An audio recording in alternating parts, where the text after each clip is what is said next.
చదువుతున్నప్పుడు ఏ కాలం, అమోరీలంటే ఎవరో, హివ్వీలంటే ఎవరో, పెరిజీలంటే ఎవరో, ఫిలిస్తీన్లంటే ఎవరో, హిత్తీలంటే ఎవరో, ఇలా మనకు తెలియాలి. వాళ్ళు ఎలాంటి పనులు చేసేవారు, పిల్లల్ని బలిచ్చేవారు. వేల సంవత్సరాల క్రిందట జరిగిన చరిత్ర ఇది. దాన్ని తీసుకొచ్చి ఇప్పుడున్న హిందువులకో లేకపోతే ఇప్పుడున్న బౌద్ధులకో ఇప్పుడున్న జైనులకో ఆపాదించకూడదు.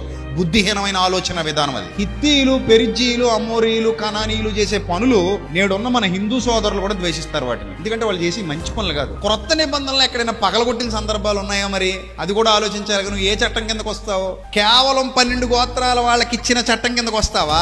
సర్వ మానవాళికి ఇచ్చిన నూతన నిబంధననే క్రీస్తు రక్తంతో వ్రాయబడిన చట్టం కిందకు వస్తావా? ఏ చట్టం కిందకు వస్తావు నువ్వు? నీకెందుకంత ద్వేషం? ఇప్పుడు యేసుప్రభు బొమ్మ చూసినా పగల కొడతావా? మరియమ్మ బొమ్మ చూసినా పగల కొట్టేస్తావా? అది బొమ్మే కదా, మరి అది విగ్రహమే కదా. యేసుప్రభు విగ్రహం మనిషి చేసింది. సిమెంటు, ఐరన్, ఓచలు అన్ని వాడి దాన్ని తయారు చేసి దానికి పెయింట్ వేస్తాడు. పగల కొడతావా? మరియమ్మ బొమ్మలు ఉన్నాయి, చాలా సంఘాల్లో కూడా పెట్టుకున్నారు వాటిని. పగల కొడతావా? అసలు నీకు పగల కొట్టే పని ఏంది? ఎందుకు మనకు ఆ పైత్యం?